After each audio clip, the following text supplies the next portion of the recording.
Hi నమస్తే welcome to Myra media. నేను మీ కేవీఆర్. ఆంధ్రప్రదేశ్‌లో తల్లికి వందనం అనే పథకాన్ని అమలు చేసి ఈ కూటమి ప్రభుత్వం ఎట్లాంటి డాంబికాలు పలుకుతా ఉందో చూస్తూనే ఉన్నాం కదా! సరే ఆ పథకం ఇంప్లిమెంటేషన్ సంగతి పక్కన పెడితే ఇప్పటికే ఎన్నెన్నో ఆరోపణలు. మొత్తం అంటే 30,00,000 మందికి పైగా విద్యార్థుల ఏమంటారు హాజరు శాతాన్నో లేదంటే వాళ్ళని పక్కకు పెట్టి చాలా వరకు కోత విధించి రకరకాల కారణాలు చూపించి తీసేశారు అని చెప్పి ఒక వాదన.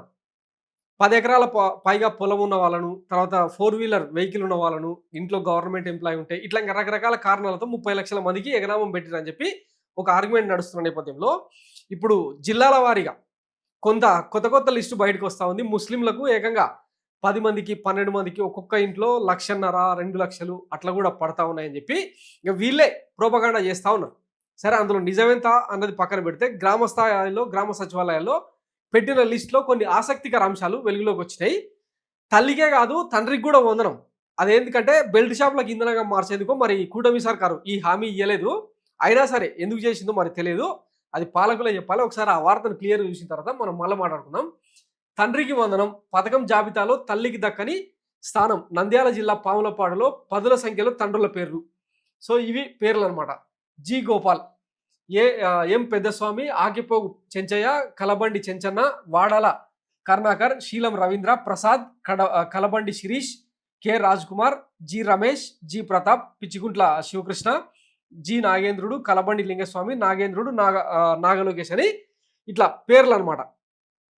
వీళ్ళతో పాటు ఇక ఒక్కొక్క తల్లికి ఒక ఆమెకు అయితే మరీ విచిత్రం, నిండా 35 ఏళ్ళు కూడా నిండలేదంట. ఆమెకి 21 మంది పిల్లలు ఉన్నారని చెప్పి లిస్ట్ అనమాట. ఇవన్నీ ఎట్లా అంటే సమాజంలో ఒక రకమైన ఉద్రిక్తతలను, తల్లుల ఆత్మగౌరవాన్ని దెబ్బతీసేలాగా తయారైందని చెప్పి పెద్ద ఎత్తున విమర్శలు వెల్లువెత్తా ఉన్నాయి. కాపీ పేస్ట్ పథకం ఇది.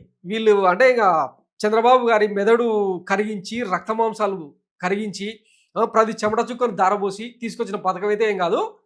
ఇక ఏదో సామెత చెప్తారు కదా, ఎంత చెప్పుకున్నా తల్లికి వందనమైనా, తండ్రికి ఇంధనమైనా అది అమ్మఒడి పథకం కిందనే ఆంధ్రప్రదేశ్ ప్రజలు ట్రీట్ చేస్తూ ఉన్నారు. ఎందుకంటే ఆరోగ్యశ్రీ పథకం అనే దానికి ఇక సంధ్యాశ్రీ, రమ్యకృష్ణశ్రీ ఇట్లా ఎన్ని పేర్లు పెట్టుకున్నా, భానుశ్రీ అని ఎన్ని పేర్లు పెట్టుకున్నా కూడా అది ఆరోగ్యశ్రీగానే ట్రీట్ చేస్తారు. దానికి సృష్టికర్త ఎవరు? ఆద్యుడు వైఎస్ రాజశేఖర రెడ్డి అని గుర్తు పెట్టుకుంటారు.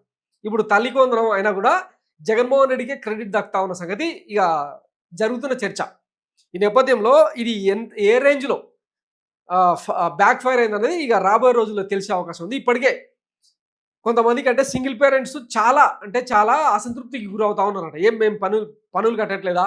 మిగతా వాళ్ళే అంటే ఎక్కువ మంది పిల్లలు ఉంటే ఎక్కువ లబ్ధి చేకూరుతా ఉంది, మేము పిల్లలు కనకపోవడమే మేము చేసిన తప్ప అన్న కోణంలో చర్చ జరుగుతూ ఉందంట. దాని గురించి ఇంకొక స్టోరీలో డీటెయిల్గా మాట్లాడుకుందాం. కానీ ఇక మన బాబు గారు సాక్షాత్తు అసెంబ్లీలో చెప్పిండు కదా, దేశ చరిత్రలోనే ఏ ఒక్క ప్రభుత్వం కూడా ఇంత నాణ్యమైన మద్యాన్ని ఇంత సరసమైన ధరకి ఇవ్వలేదని చెప్పిన గొప్ప విజనరీ కదా.